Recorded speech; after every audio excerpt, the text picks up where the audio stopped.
Hello everyone. Now we're going to make a video about toxic metaframing.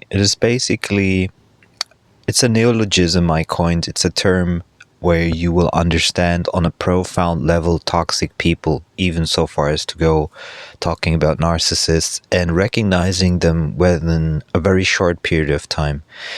And it's always present, and I also said that it's always relevant, and it's very much connected with self-love. We're going to talk about that, and you have to realize it's becoming like omnipresent in society, because toxic metaframing at its core has two things: unconsciousness. The person is very unconscious, and the second is what I call libido suppression. It is the inability to feel your joy or sexual energy.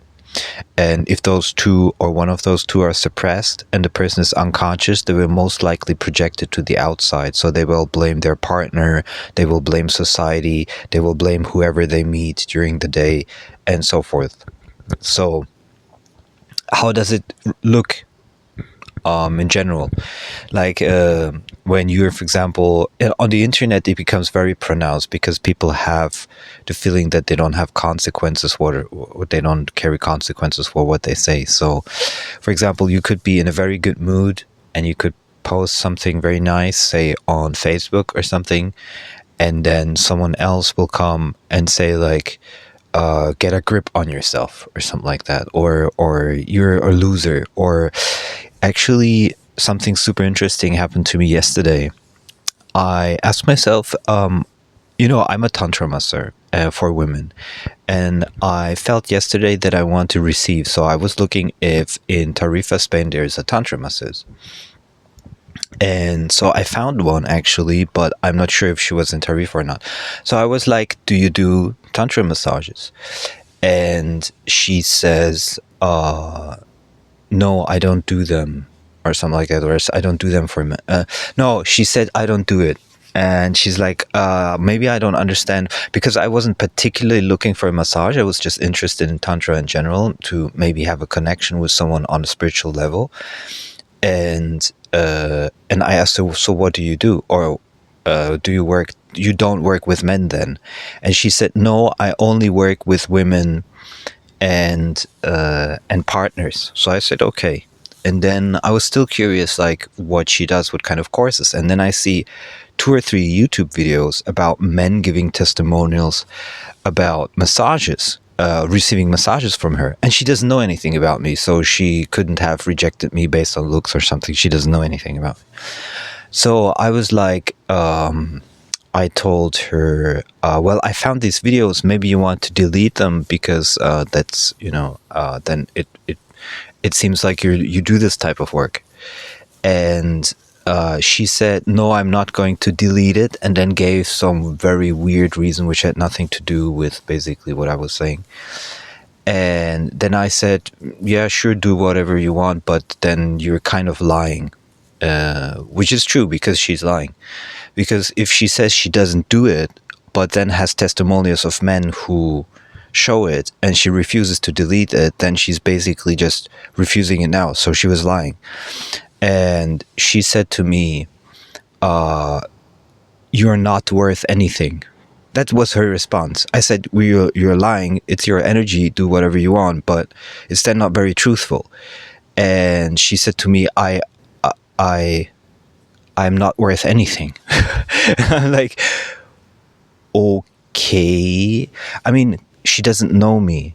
And if we had a kind of a fight, a discussion, and she would know me, I would consider it more like even more, like a response where you would be like, okay, maybe there is some. But she imagine, like, if I were suicidal. Imagine if I were depressed. Imagine if I were in a very precarious, like, spiritual situation, emotional, traumatic situation. So I was a potential client, even maybe coming, whatever. And she tells me I'm not worth anything. I mean, that was super harsh, and over WhatsApp. And then she blocked me immediately. And I've done over 1,000 tantra massages, and I think I refused in those 3.5 years where I did it. I refused maybe 5 or 10 women. I refused them on WhatsApp. Usually, I would say I'm very busy, and but I would never, ever, never, ever in my entire life would I come up as a spiritual person, as a high vibrating person, with the idea you are not worth anything to any of these women. And you know what's the worst thing about it? Is that she has a whole bunch of other good reviews, like 35 good reviews from her past clients or something, that people trust a person like this. They trust her to do these type of sessions and so forth. And I was like, whoa, that's, by the way, her name is Tiaga, if you want to know. But I was like, because it's so harsh, I believe. And I told this once another guy who was doing tantra massage for women for purely egoistic reasons, and he gave me a bad review as if he were a client of mine. He was never with me, and I found out that it was a fake review. I told him, this is absolutely, you shouldn't be doing the work. And he actually apologized. In the end, he deleted the review. So it kind of like leveled itself out. But there's so many people doing these type of works and all kinds of works who are really not fit to do it. And although people don't know me, they don't know my sessions, they criticize me on my sessions. It's like, that's why I'm saying, I saw a video about Sadhguru. That's just how it is, it's you're not going to change the world. That's why I also let go of all my idealism to try to change the world and go around and be like, oh, we're gonna raise the frequency of the whole world. It's all bullshit. But there's something which on an individual level can help a lot, and that's called this toxic metaframing. Toxic metaframing is, like I said, it's from an unconscious libido suppression and joy suppression, and then you project it onto the other person. And so if you, let's say you get up in a bad mood, okay, and somebody comes to you and you're really bad to them for no reason at all. And what she did, this is why I gave it as an example, is a very harsh toxic metaframe. It's a very harsh toxic metaframe. And it's a typical toxic metaframe. And actually, if she's unconscious, then it's a sign that she is narcissistic. So, and there's lots of tantric people who do sessions with people that are narcissistic, that are not really centered, not really balanced. But for some reason, we live in a society where women get all the slack. Like, whatever they do is fine, whatever they do is good. And probably there will be millions of women who would tell me she had a reason to call me that or whatever. It's really crazy, like, the times we live in. And this is something, this is also part of this video. I really want to say this, and I want it to hit home for everyone who's like me, who's highly sensitive and reacts to these type of things, is it's not you who's the fault. This is super important. The people who toxic metaframe are highly unconscious and deeply unhappy. If they're narcissistic, they might not be aware that they're unhappy. That's another thing. But their body is telling them the body is unhappy, like the psycho-energetic field is unhappy. And so what's important is recognize those people very quickly, and there's only one way to deal with them. I can explain a couple of other ways to deal with them, but there's only one very correct way to deal with them. Completely avoid them physically. I would go so far as to say even change your workplace if you have these people around you, because it's not going to get better. The consciousness is not going to shift. You can say whatever you want, it's not going to shift. And everybody who has a lot of experience with narcissists will confirm. Somebody who's highly conscious can accidentally toxic metaframe once because they just get up in a bad mood.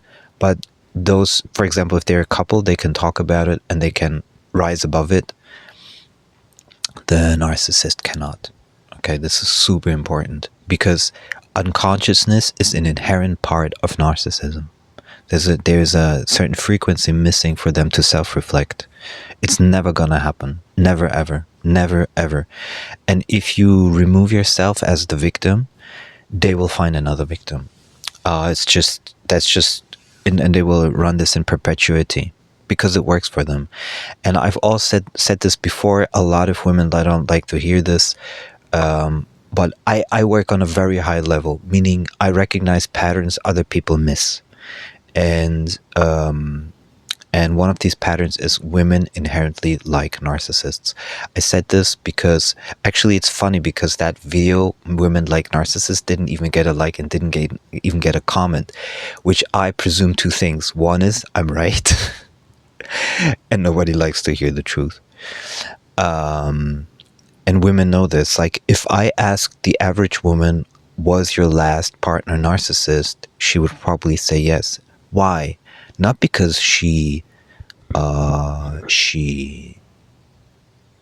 because she grew from it and now she understands it. Most of the time it's just that she's inherently attracted to narcissists. So most women are attracted to narcissists, and it makes perfect sense because the narcissist gets whatever they want without thinking of the other. There's no empathy. So up to the point of psychopathy.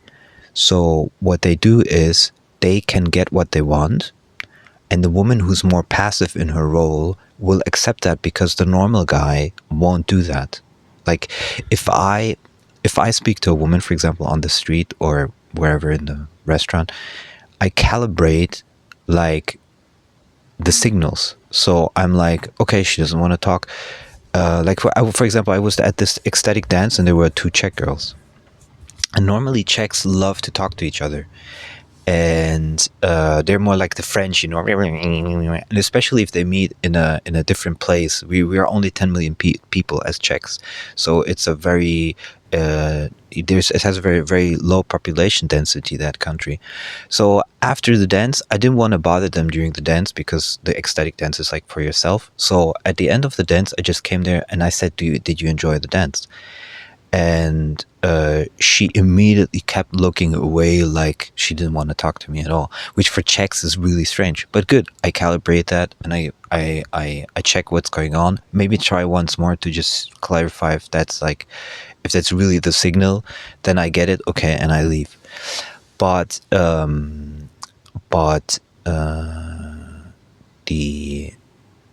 the narcissist, the psychopath, they will not see that. They will just keep on.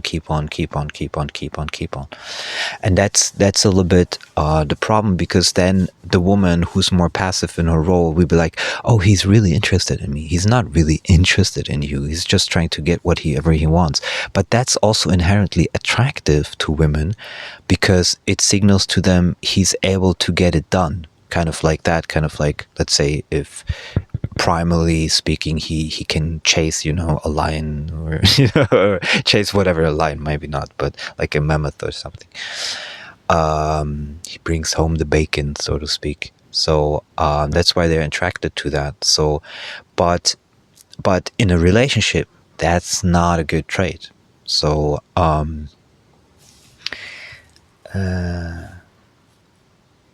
and I call this resource movement ability. Like, women are inherently attracted to resource movement ability. That's guys that are able to pull in resources when they're needed. So, and that signals on different levels. So when a woman is then, let's say she's pregnant and she's in need of the male's assistance, so to speak, then that's kind of like the underlying base layer of attraction. If he can provide on different types of levels, then he has more attraction points, you could call it. Okay, so, and the narcissist has more of these attraction points. So if you are wondering, as a woman, for example, if you're wondering why you're attracted to narcissists, there you have the explanation, because they signal more resource movement ability. A man who's able to cut through it without having empathy seems to have more access to resources, which is in modern society not always true, but in past societies it would probably be true. But nowadays, as a man, you have to very well calibrate yourself, because if you're just a pure narcissist, then and people become conscious of that, they will try to not do business with you. They will try to avoid you. But somehow these people get through anyway. You know, these kind of like then where a little bit later, after a few years, it comes out that they were severely corrupt, but they made millions or billions in money, and so. Not in karmic points.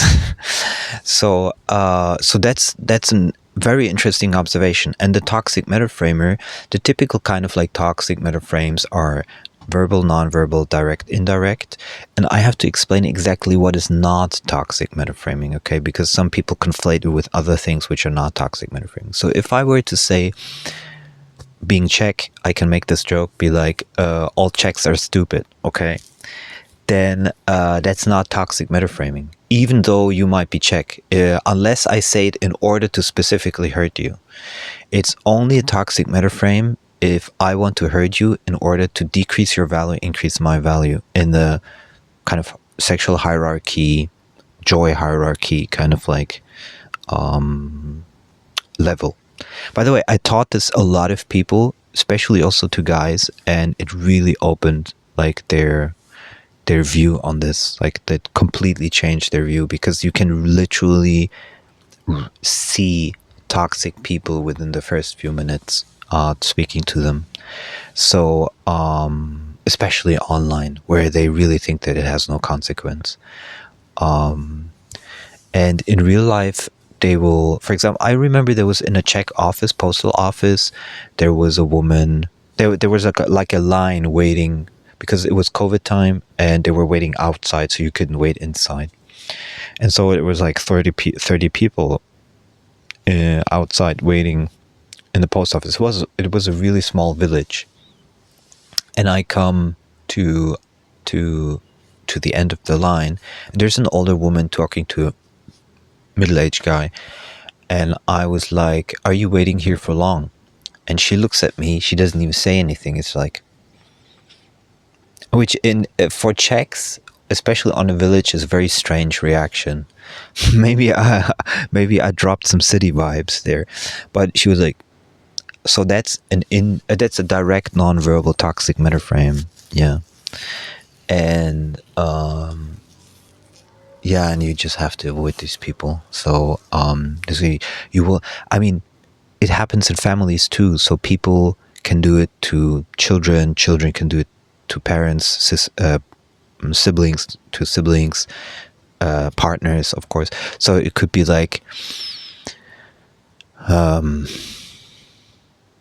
for example, one very typical way of toxic metaframing, if the husband, it could be the woman and the man, it's both do it. I'm just going to give an example of the husband. If the husband doesn't fully experience his sexuality, and he sees another woman, for example, at workplace that he would love to have something with, and he comes home and he's like not feeling it with his wife, and it's a bad mood just in general, and he's not in his joy, then he will find reasons to kind of like insult her or nitpick on things and be like,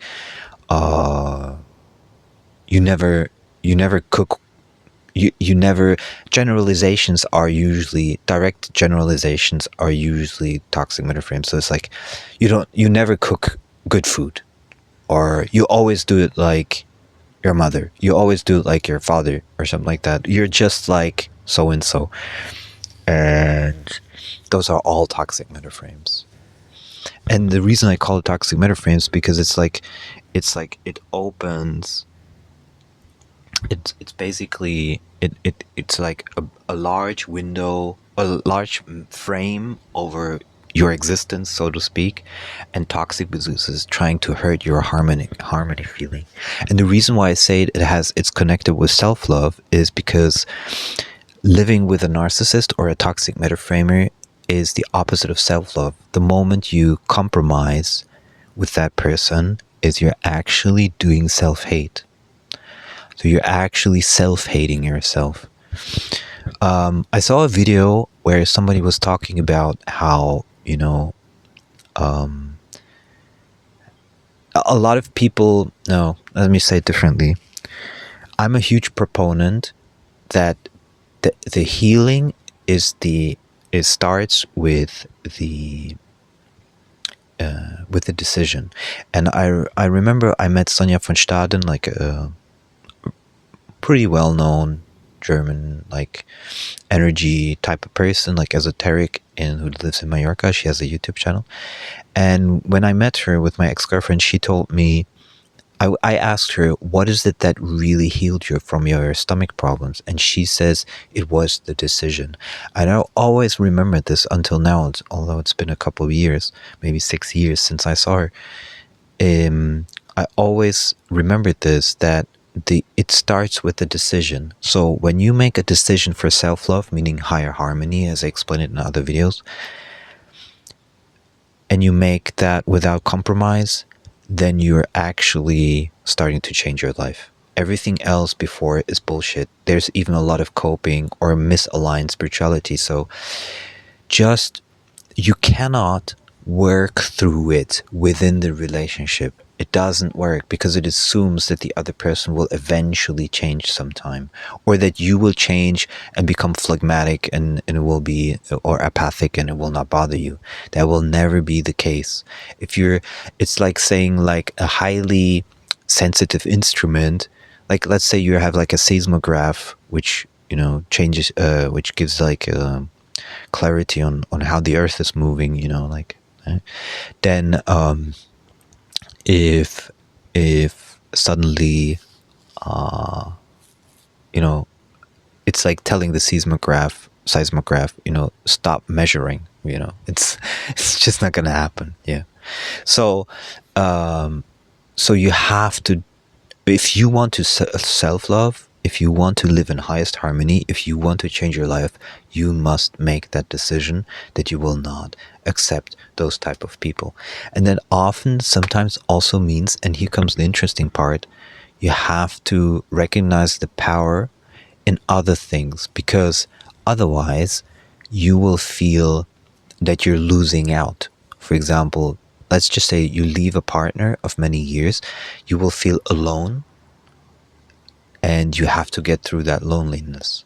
And unless you solve that loneliness thing, that you really sit down and accept loneliness as your healing way, you will be drawn back into that codependency. And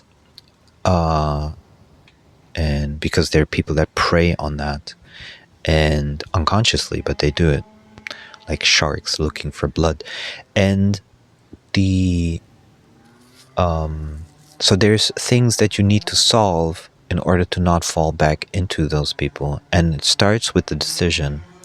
And if you start with here comes an interesting thing. Like, I have this all figured out, so I'm really an expert in this. Sometimes I would need to take 10 hours to just explain it very in detail, but you see, when you start to decide for self-love, meaning higher harmony, the contrast between what is higher harmony and what is not becomes larger. And you will recognize that most of your life you've never focused on it. So if I say, for example, right now my highest harmony would be XYZ, to do XYZ, and I just do it, then I already made a decision for higher harmony. And then when something else comes in that is not in my highest harmony, it becomes more evident. The contrast becomes starker. Because if I always compromised and I never was in my highest harmony, my self-love, then I don't even know what it feels like, truly. And it's a process. It's definitely a process, because many of us have never learned to love ourselves fully, especially because society and parents don't really teach self-love in that way. They teach like, hey, did you do your homework? Are you going to school? Are you performing? Are you doing this? They are never like, what is it? Because nobody knows it. It's like you would have to know what self-love means. It means highest harmony. What right now would give you the highest harmony? It's more like letting everyone do what they want, and then running around with a fire hose trying to put out the fires, instead of really learning to make self-love and highest harmony your base layer, you could say, and make that your centered piece of your life instead of rushing after toxicity. And that means literally letting go of a lot of things. Yeah. So and it makes also finding a partnership more difficult, etc., because a lot of people want that unharmonious drama in relationships or and so forth. And for me personally, for example, I notice there's a lot of hate, man hate in society right now, and sometimes I'm on the receiving end, although I have no connection with it, similar to like the WhatsApp kind of message. Then then I feel like I don't even want to be part of that energy, because it's just not harmonious for me. So if I, even though the person is high, that's the problem with being highly sensitive and empathetic and being a healer, being like high feeling, is I can sense that within people. So even though they don't tell it to me, I can sense like what energy they're coming from, and that makes it super difficult. Yeah. But so toxic metaframing, I would literally have to make a long list of different toxic metaframes, but I think most people get it. Like it's the kind of like the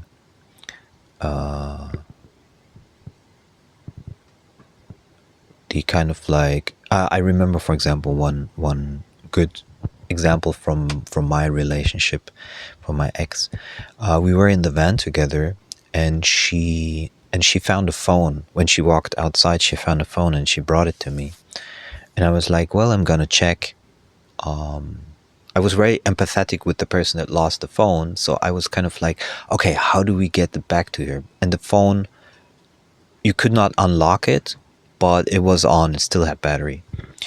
And I was like, okay. And we were somewhere in the Basque country, far away from the next like city or something. And I was like, okay, is there a local police? Is there like a lost and found? And I started to search on the internet. And she said to me something like, I don't remember exactly how she said it. It's a long time ago, but it was something like, can you be less nervous about it, or something like that. But the energy she was putting it out with, and the way she was saying it, it was clear that it had nothing to do with me, because while I was kind of like nervous in the sense that I was like energetic and really looking for the solution for this person, for her phone, I didn't have a problem with myself. So she had a problem with me being so nervous about it. And I told her, this is a toxic metaframe. And she already knew me from my YouTube and everything. She knew what toxic metaframing is, more or less. But she didn't understand it perfectly. And she said, well, it's not a toxic metaframe. And I said, well, if you don't believe it's a toxic metaframe, which obviously then she didn't understand toxic metaframes, I said, how high is your joy right now? And she's like, nah, not so high. And she was still kind of pissy. So that wasn't the problem. And then I told her, well, what do you want to do right now? And she said, I believe either she took a walk like for 2 minutes, or she went to the back in the bed and just chilled there and started messaging a friend. And here comes something super interesting. So she went into the back and she did her stuff, and I was happy that she was following her joy, but it was because it was clear she wasn't in her joy.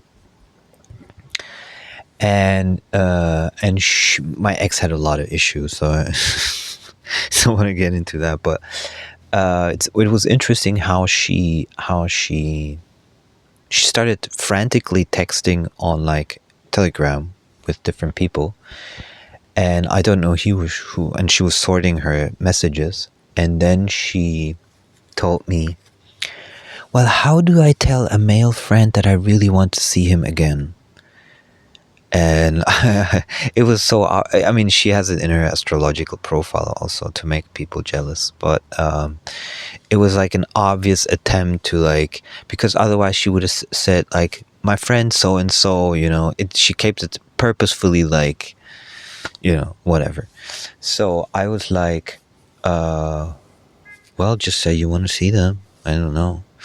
And it was a stupid question. It's like, it was a purposeful. And she's like, oh, I can sense your jealousy.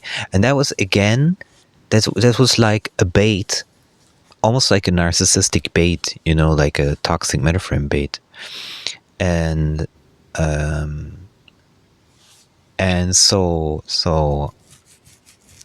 yeah, I accepted that relationship way too long. It wasn't my highest harmony. I accepted it because I wanted to live like Ramana, and I was like, I said like Ramana Maharshi, and it was like, I'm just gonna be super present, and whatever emotion comes up, I'm just gonna observe. And I learned something super interesting from this.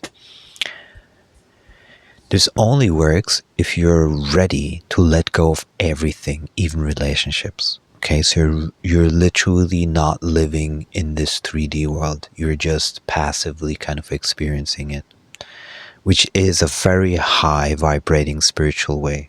And it's probably the highest way you can ever go. My soul plan doesn't seem to be anchored in that. So I love the joy of whatever is happening, and I'm kind of like involved with it. Even though I might not be who I think I am, I'm still kind of like involved in the joy and the libido and everything. And so where was I going with this? So Ramana, yeah, so I wanted to be like Ramana, and I accepted the relationship much longer than I should have. And now, after the fact, I learned is, no, you have to make a decision for self-love, for highest harmony. And that often means letting go of a person much, much quicker if you feel they cannot give you that. Not because they're a toxic metaframer. If they're not a toxic metaframer, maybe the issue is with me or with, you know, whomever has this problem. But if they're a toxic metaframer, you have to leave them. 100%. 100%. It's actually also the best thing that can happen to them, because they might reflect a little bit. Yeah, but you don't worry about them, you know, just complete cut. And I think the ability to completely cut a toxic metaframer is a massive skill. You don't argue with them, you don't explain it to them, nothing. If it's a very nice person, if it's a conscious person, then you can work through it. Like if you're in a partnership where the person is growing quickly and spiritually and they're very conscious, you can start to talk about this thing of toxic metaframing and rise above it, so to speak. So and that works, because I also was at a time where I didn't know about toxic metaframing. And the good thing is there's 5 to 10% of people who never do it. Like you have to focus on those people.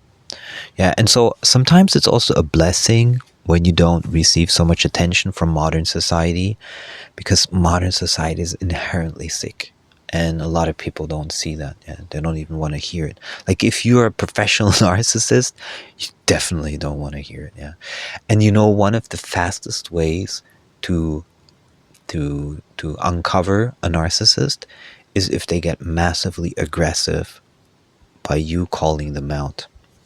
So not like you're a narcissist. No, that could be a toxic metaframe, but more like you recognize. So you speak to that person. You're like, I think the best way always to start with this is like, if you really want to try this, it's not always the best idea, but if you really want to try this, be like, from 0 to 10, how high is your joy right now? From 0 to 10, how do you feel your sexuality, like your sexual energy? I'm not talking about sex, I mean like sexual energy. From 0 to 10. Most people cannot, you know, sense that, but okay.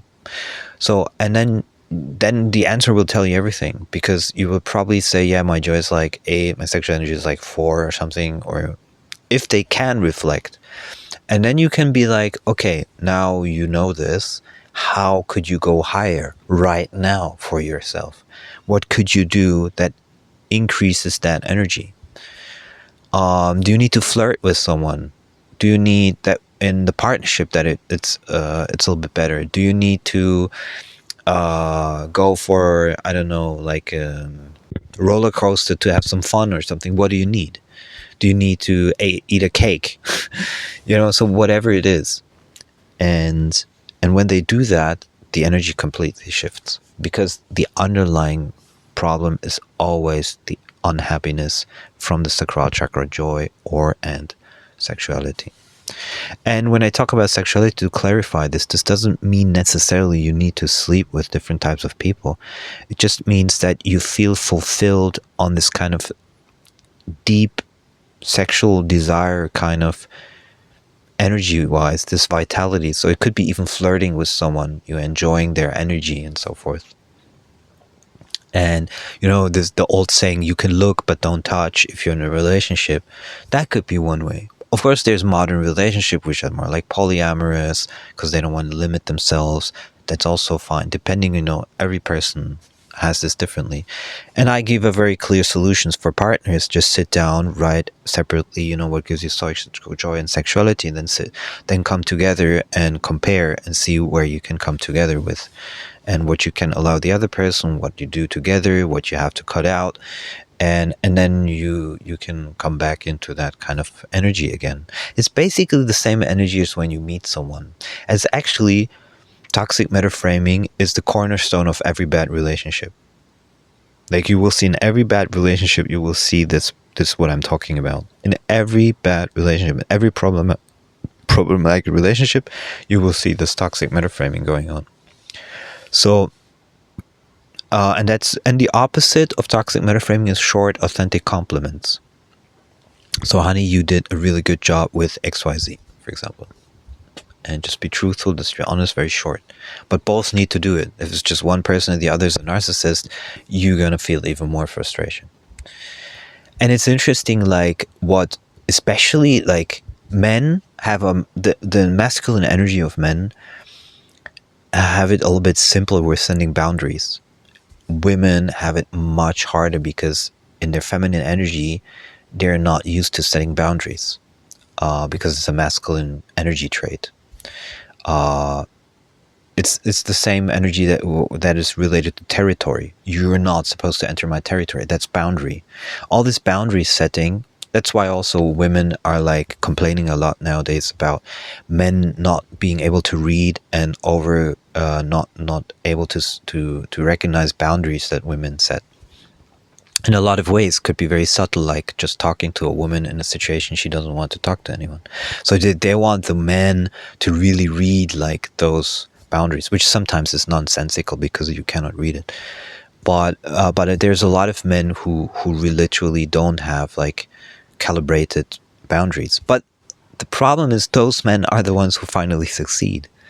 Because a woman says, for example, 20 days out of the month, she's like, I don't want to be approached like that, because I'm chilling on the beach. Why is he approaching me? So, for example. But then maybe she get a little bit drunk in a bar, or go on a trip and be like, and waiting for the guy to hit on her. And the first guy who does it is usually the narcissist. So it's very interesting. And this phenomenon is at the core of current social conflict between men and women in modern society, in Western and North American societies. In other cultures, it's not such a topic. Maybe yet, maybe it's coming. Who knows? But yeah, and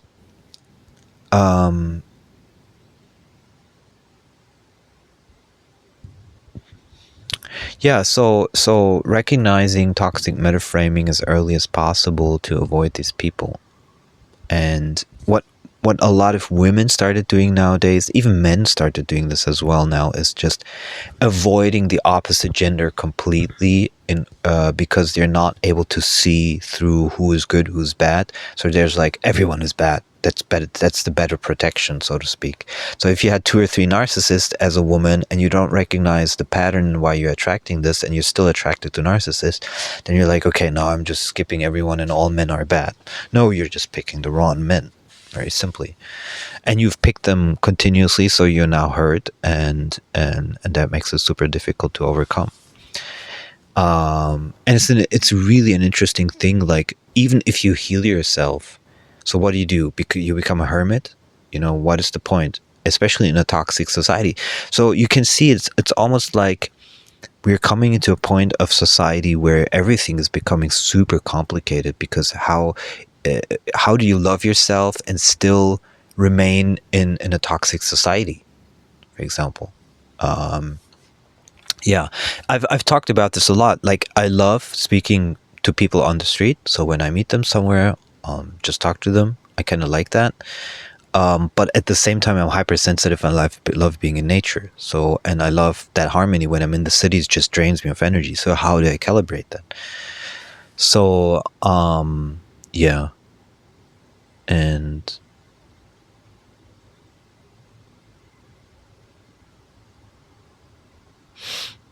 yeah, so toxic metaframing, when you understand it, it tremendously changes your life. You can go, I would say the absolute highest form of spirituality is just abiding in awareness. But almost nobody has that in their soul plan. That really would require kind of a Ramana Maharshi type of soul plan. Or you learn the intricate details of kind of self-love and toxicity, and toxic metaframing is an essential part of it. The thing is, it's not just one concept that you might apply.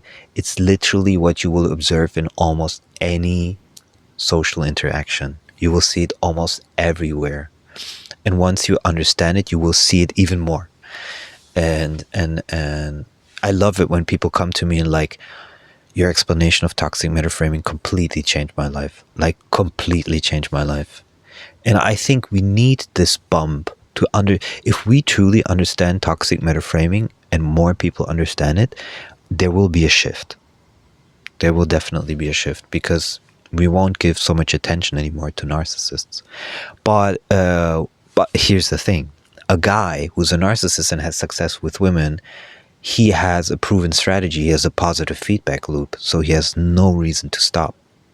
And he will protect it by whichever way possible. So, in a sense, I had to say it, but we're kind of fucked as a society. Women would have to recognize what they've been doing all this time, and they won't. And guys will just be guys, especially narcissistic guys. They will not change. So women will want narcissistic guys to change, but they're the ones, but they're picking them. So, so it's like, why would a guy that has success with women change? It makes no sense. And I thought about this then on myself. It's like, should I take on narcissistic traits in order to have success with women? That's literally something I asked myself. And I was like, the question is, what is high harmony? What is high frequency? And I think that for me personally, probably the answer is what is called geomaxing. It means going into a place, going away from toxic societies, going into societies which are more loving, more heart-based, which is becoming more difficult as modern technology proliferates in all over the world. But there's still a couple of societies that are more based on like pure, simple joy and so forth. And it's funny because some women go into these countries, and because of the language barrier, and because of the kind of like, this is so interesting because it's exactly at the core of what's happening. So it's kind of like funny to talk about this and realize it's exactly what's happening. So let's say a young woman is fed up of Western men. Okay, let's just say a lot of women, young women are. So she maybe goes to the Philippines, okay, and so she has something with a dude over there. She assumes that he's like, because he's in a lighter mood and he's like he seems like a better person, more fun person. He seems not so stuck in his head, like for example a European guy. He seems like he gives fun in vacation and so forth. But then women who have experience with those guys, a video will come out and he will say, well, he's playing 10 girls at the same time. And he's actually the narcissist in another country. He's actually doing the same game, just he has a little bit of more leverage because it's vacation, it's like the exoticness of it and so forth. So, and then she experiences the same thing. She might fall in love with him because she doesn't know him fully, and then the whole thing just repeats itself. And then a few years later, she might recognize the stupidity of it all, and then she tries to come back, and yeah, and then she's either kind of lost or she has to like change her ways. And for a lot of guys, it's like that. They are in the Western world, like Europe or North America, and they're so disappointed with how things evolved that they go to Latin America or to Asia, whatever, and they find out a lot of times that they meet the perfect woman, the perfect wife. They have children with her. Of course, there's the guys that only want, sex and so forth, but then there's the guys who really want a relationship, and they figure out, hey, this is really much, much better. Because women, although many women, modern women, are narcissists, these countries, these cultures don't, like Latin America and Asia, unless they're super modern in big cities, these women don't tend to narcissism. The narcissism there comes more from like, I'm better than everyone else. But at the core of narcissism is my emotions are more important, my thoughts are more important, my life is more important, my feelings are more important, my current necessities are more important than other people or the person next to me.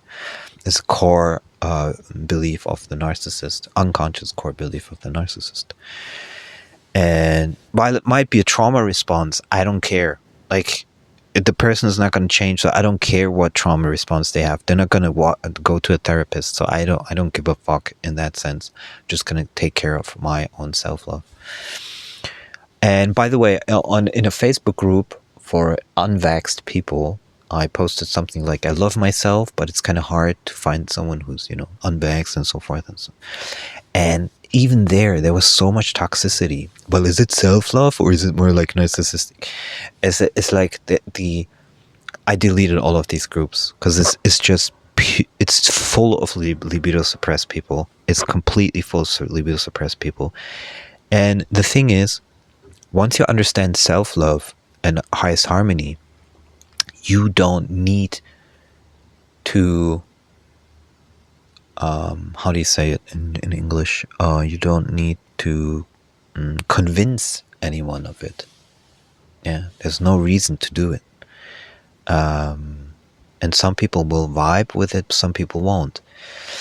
And there's an attempt of many people to self-love now, and which is good if they can manage it, but a lot of it is not self-love. So for example, I met this French woman in a restaurant, and she was having, I don't want to judge it too much, I just want to give it as an example. She was having some food and dessert, and in between kind of she had 2 glasses of red wine, big glasses. It was midday. Even like,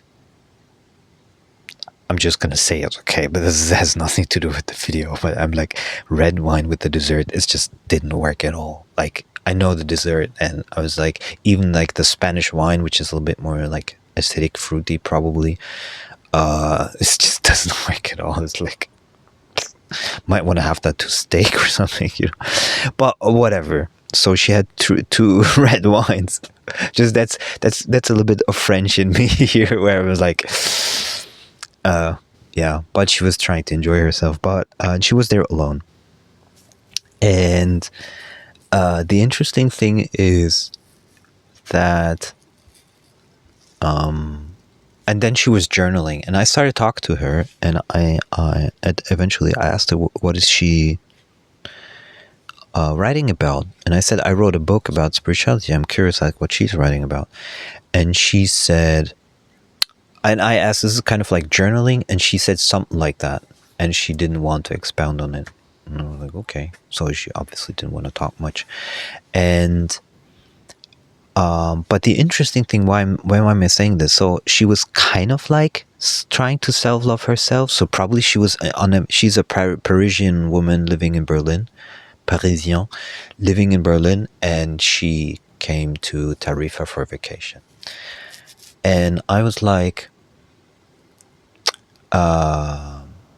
so she's trying kind of like self-love by doing her own kind of vacation things, but it was obvious that there's something deeper going on. I mean, as an energy, like I can just feel it. That's just, and the thing is, the red wine is social conditioning. So you're like, the red wine, maybe one glass is like, it's socially acceptable. 2 glasses already kind of too much for a lunch, unless you're Italian and you have a white wine to your pasta. I don't know, but no, actually they don't drink, a lot of times they don't drink wine during the day when they work, but they could in theory. But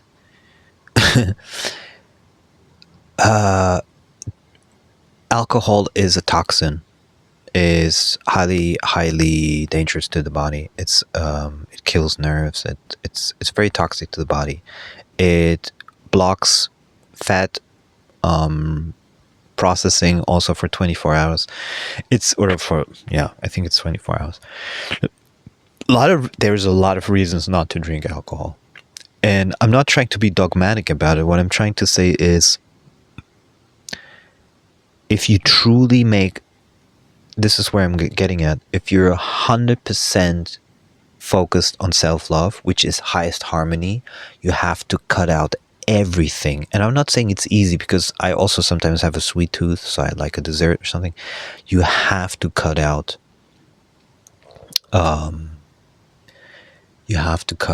I just need to check what time it is. You have to cut out literally all bad stuff.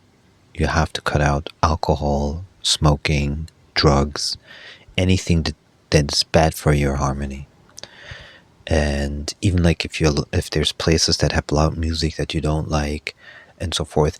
And especially, nobody is forcing you to do anything. So if, for example, you do something a minute or 2 or 3 and you feel it's very disharmonious to you, it just doesn't feel right,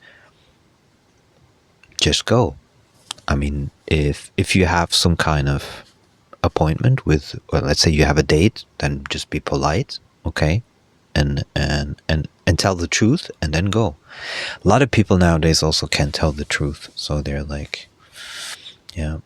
For example, I read this woman. She was on a date, and within a few minutes, she decided he's not the one, and she just went up and left. Didn't even say anything. That's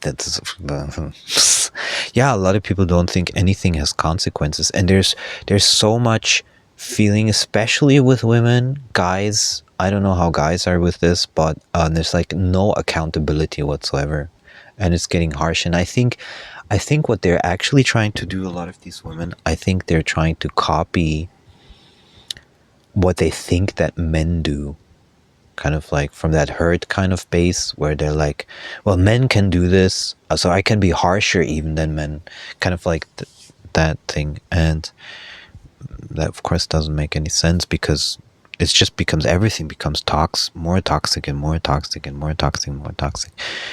And yeah.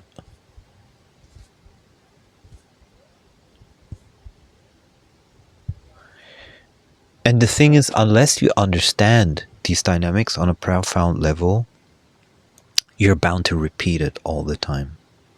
Yeah. You're bound to repeat it all the time. And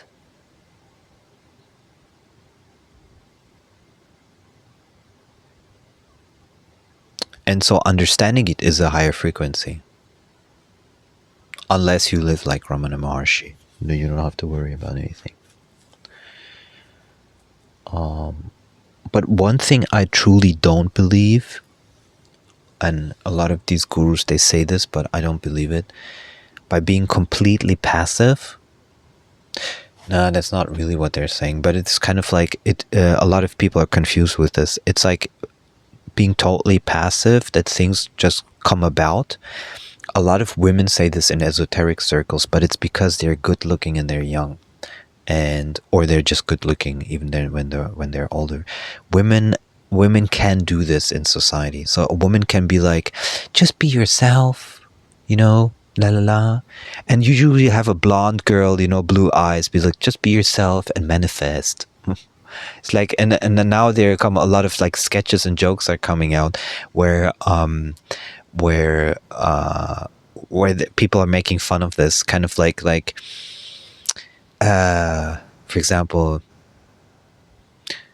the guy is rich and he's together with a woman, and the woman will be like, oh, I manifested this in our marriage, kind of like these kind of sketches and jokes.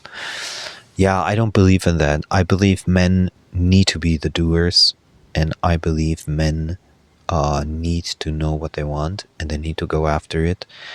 Otherwise, nothing in terms of resource, movement, ability, nothing happens. Like your bank account will just become smaller and smaller and smaller. Your opportunities will become less and less and less and less. I mean, you can live like Ramana Maharshi, but also Western society is not very set up for this. Like, if you have an ashram in India and you're ready to go there and be in a cave in the heat or something like that, in an Arunanchala or something, yeah, then it works. But you cannot stay. I mean, it's very, very hard. And then you will probably be, and the only way to survive eventually is to be a spiritual teacher, because you will not be able to hold a normal job. Just like Eckhart Tolle or Muji were basically broke guys, and they didn't have money, they didn't have anything, and they couldn't hold a job basically. And then comes also the other part, which is super interesting. So once the money comes, because they're spiritual teachers, you can see how they're a little bit like stuck to it. They cannot let go of it, because it's like, hey, it's working. Yeah. So the reality of it is, eventually there must be some economic agreement between what you do and the society, because otherwise you cannot survive. And a lot of what I see, a lot of spiritual people trying to do is running around without a plan. Bank account is becoming smaller, or has always been small, and being completely lost and kind of not truly happy. That's the thing. As an energy healer, I can sense these people are not truly happy. And what is the point of anything if you're not happy? What are you trying to achieve? Like, the true self consciousness is, there's nothing to work on. It just is. Okay? And the only option that is left is do something that's harmonious or nice for your psychoenergetic field. And what are you trying to work on? Are you trying to like mold your soul so it somehow something? What is supposed to happen? Like, you know. So, in my opinion, the only thing that truly is logical and remains is that you have this libido power empowerment, you have the joy, and you follow the joy, like Bashar says, and just have that as kind of like the center of your life, that you go about, do your stuff, and you tend to do more of the stuff that you truly enjoy, and also especially for the body, the harmony, self harmony for the body. For example, yesterday at a restaurant we met this couple with a small child next to us, and I saw that the guy was super tired, like, and exhausted, and he was very edgy, and you could sense that they probably fought before they went to the restaurant, and they were a young couple. And I immediately said, like, hey, you feeling tired? And so we got into a discussion, and then at some point I was like, think about getting a massage. You should think about getting a massage and just winding down, doing a little bit of self-love in that way. And I recognized how difficult it is for people to drop into that mood. So they feel like they need to be in this shitty mood, you could say, all day long. They don't need to. That's the thing. Like, I have literally sometimes, I have 9 out of 10 days where I'm like super happy because I don't make a compromise with it. And there's always a solution. You can, if you give excuses, it's because you're still making compromises. There's always a solution. For example, if you say you get to a massage salon and you have the kid with you, then you could be like, okay, one parent takes care of the kid while the other is being massaged, and then you take turns, whatever. There's always a solution. Always a solution. And listening to other people, it's getting more and more bizarre to see how they're not able to follow through really on their self-love. And usually what's behind it is fear of, if you don't follow your highest harmony, then you're going to have a conflict here, or here. Yeah, so that's how self-love and toxic metaframing, how that is connected, and you have to make a decision for it. And it's a discipline. It's like literally a muscle that you're building, because you will recognize more and more things that you've had the tendency to do which are not highest harmony. Just small things, like somebody's calling you and you don't really want to pick up the phone, for example.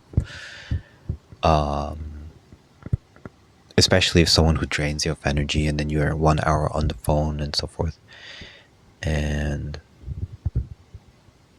sometimes it's hard to be like honest. So if it's a conscious person, very conscious person, you can be like, do you have the same thing? Like, it's exhausting me to talk on the phone like for an hour. And if the other person is not conscious or spiritually awakened, they usually get pissed and the friendship drops off. Yeah, that's you have to kind of like deal with that as well. Yeah, so you will recognize it in so many little things, like it becomes more evident. And my ideal is literally being able to live most of the time in this recognition, like, what is my highest harmony right now, and just do it.